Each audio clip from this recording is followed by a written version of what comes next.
Sampurasun Barai Cakra. Sebelum dongengnya dimulai, jangan lupa subscribe, tekan tombol lonceng, terus ditunggu juga nih like dan komen ya.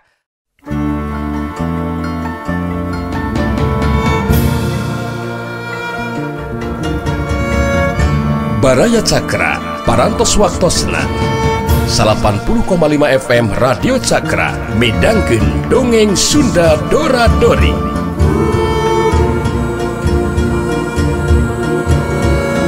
Simkuring sapara kanca ngahaturkeun wilujeng ngadangukeun.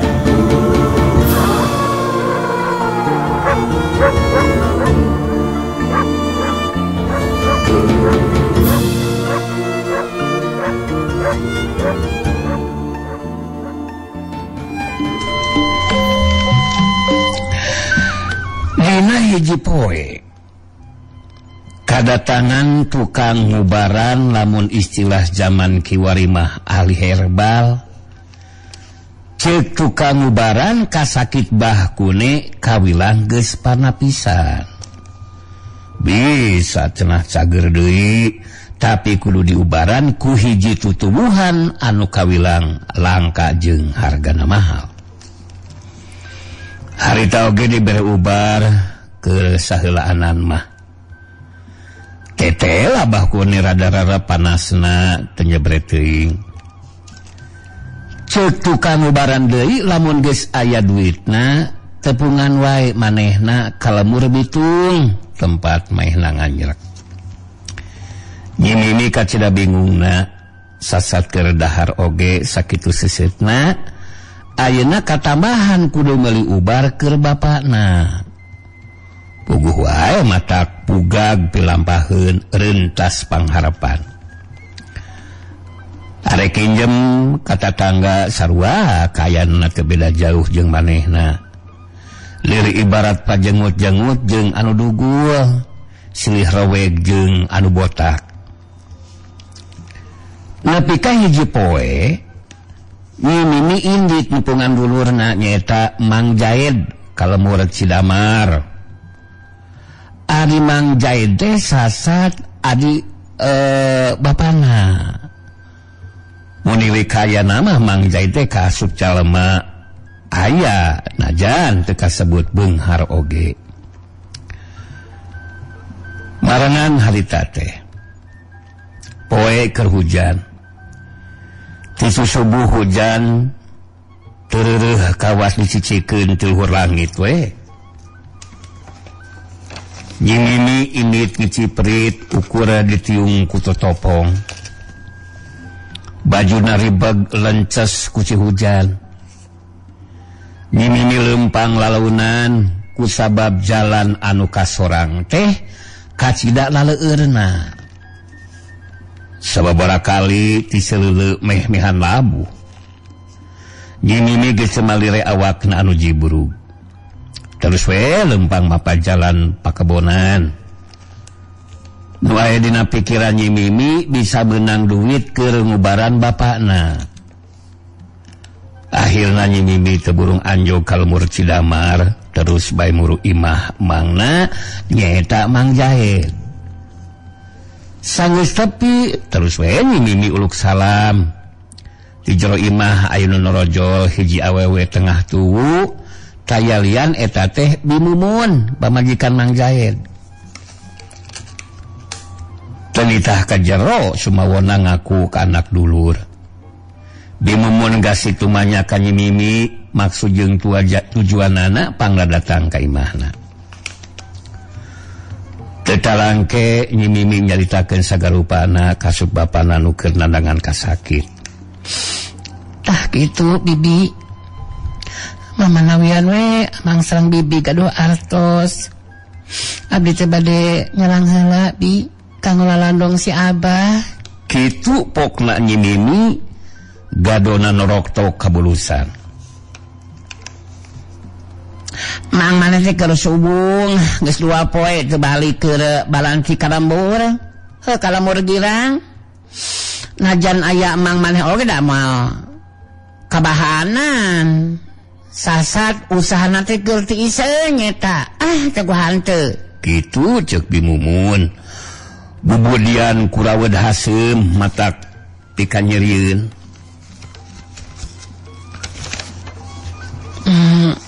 Sakali deui bibi. Mama newan we bibi teh gaduh hawatos ka pun bapa pi. Pun bapa teh ukur ngalample sudah kana tuang. Ketiasa guda gidig dan nuju ka tarjangka sakit pi. Ceuk Mimi teh serikna sembah depong ka bibina. Teu boga Mimi teu boga. Nah, ni dinya teh banal-banal teuing. Dina boga nage ke nambahan modal. Lain keur nginjemkeun kanu teu paruguh. Di daga sisik loba kakurangannya tadi dia teh. Boro-boro hayang nurungan batur. Anu matak montong gering ali sakilang ngariweuhkeun ka batur mah. Panon bimumun ngabrileng ka Nyi Mimi. Salatit aya anu ngajeletit kana ati Nyi Mimi ngadenge kekecapan bibina kitu. Ilaing teh gerak kawin atuh Mimi. Hari geus kawin mah ngarah aya nu ngajelemakeun. Omat tong pipilih da lain turunan menak maneh teh. Arek menangkeun kolot atawa dicanu oge taya bayana.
Abah Kune jag-jag waringkas deui tapi hutang ka Juragan Tarema kudu gancang dibayar sabab sawah bakal dijabel lamun hutangna teu kabayar.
kersaning pangeran banget Mimi tamleg pisan jeung Ratu Arum lir ibarat kemar keut beungeutna sarimbag pisan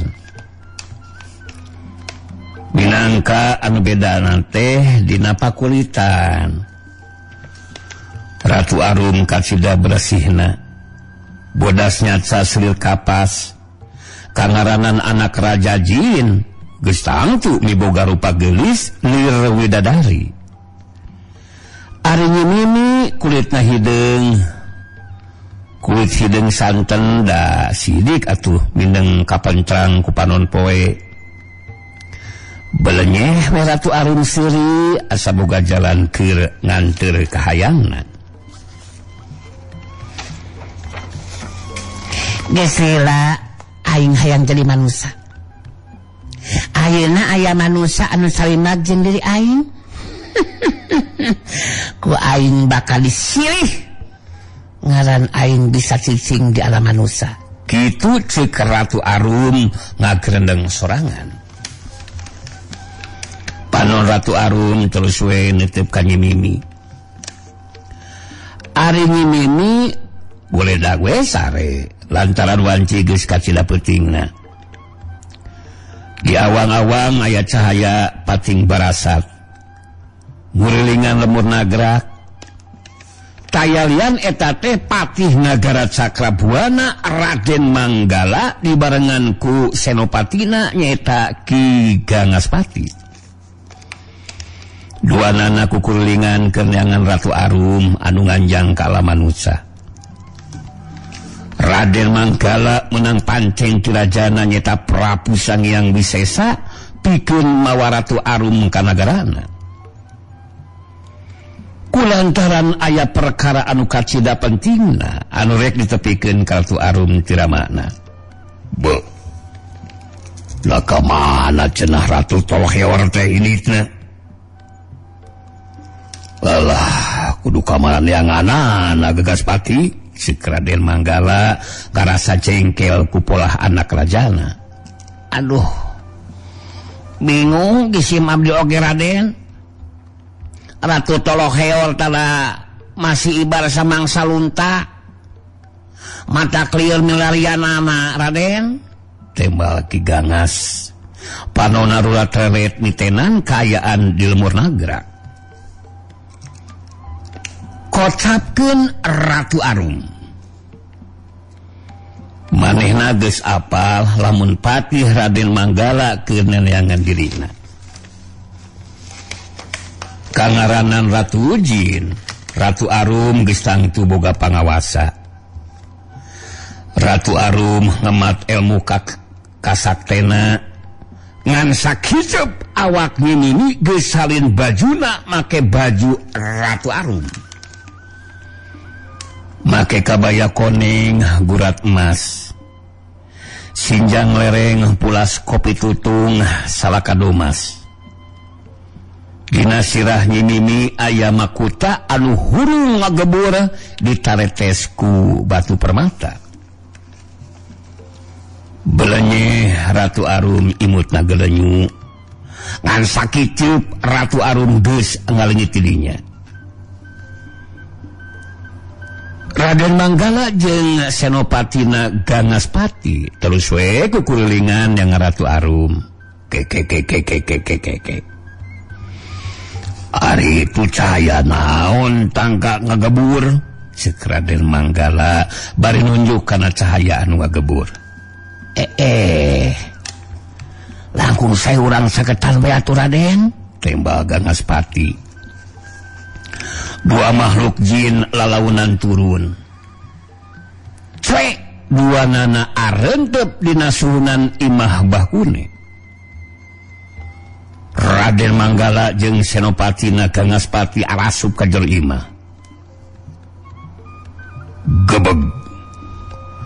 Raden Manggala jeung senopatina Gangaspati pating rarenjag. Kusabab ningali Ratu Arum atawa Nyi Mimi keur tibrasarena. Walakadana Gangaspati. Ieu Ratu Tolheor kadon sare di imah manusia. kabina-bina teuing kalakuan teh cik Raden Manggala bari gogodeg be kacida pisannya ngado nyumput di mah manusia Raden hayu batu urang canak bisi kabuyang lirir sesah deui milarianana sun bener pisan Gangaspati hayu wae urang bawa kitu pokna Raden Manggala awak Nyimimi gancang di pangku las Raden Manggala jeung Senopati Gangaspati ngaleungit tidinya bari mawa Nyimimi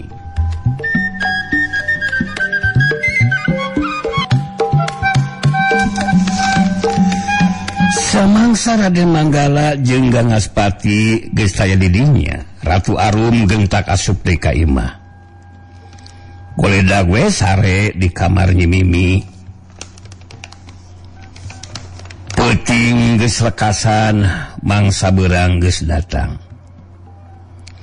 urang lembur geus sarudang geus tatan-tatan pikeun mancen gawe sakasab sewang-sewangan kitu deui di imah Bahkune Ambu Esin geus pakpik popolah keur sasalap anu reka sawah nyaeta Bahkune jeung anakna Nyimimi anu reka kebon ngantara-tara ti sasari Nyimimi hudangna ngulet biasana mah geus tangian hudang babantu ka indungna beun aku naon anak-anakan teh wayah kieu can hudang ceuk Ambu Esin ngagerendeng sorangan Ambu Esin nyelang heula ka jero ngadeukeutan ka kamar anakna bari pok penyalita nyai dalah hudang geus beurang deuleu ai teun teh kabina-bina teuing salete tong ngajar kablau Ambu Esin ngagamreng ka anakna kulisik Ratu Arum melisik panonna beunta terus surat reret nitenan kaayaan di dinya nyai ari si nyai ai teun teh om kana hudang geus beurang tu siting kaburu nyamper teh kadenge deui sora Ambu Esin satengah ngagorowok nita hudang ka anakna Ratu Arum kacida amakna sabab asa kaganggu keur geunah sare dasar nenek teu uyahan ngaganggu kana kalimbatan batur ceuk Ratu Arum ku kulutus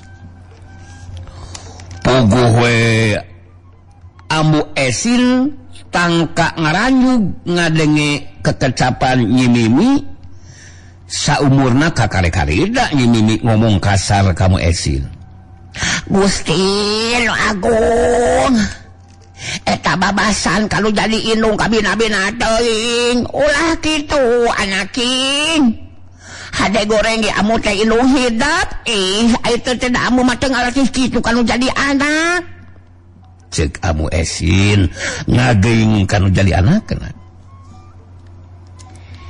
ngadenge kekecapan Ambu Esin Ratu Arum ngogebeg kakarek sadar lamun manehna aya di alam manusia keur nyamur jadi Nyimimi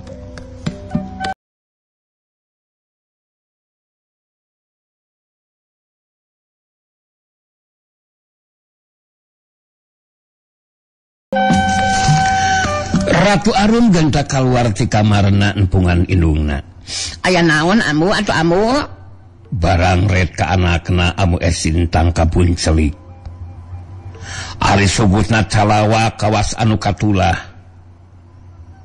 teu kaget kumaha atuh kusabab ningali Nyimimi sakitu geulisna jauh pisan jeung tangtungan biasana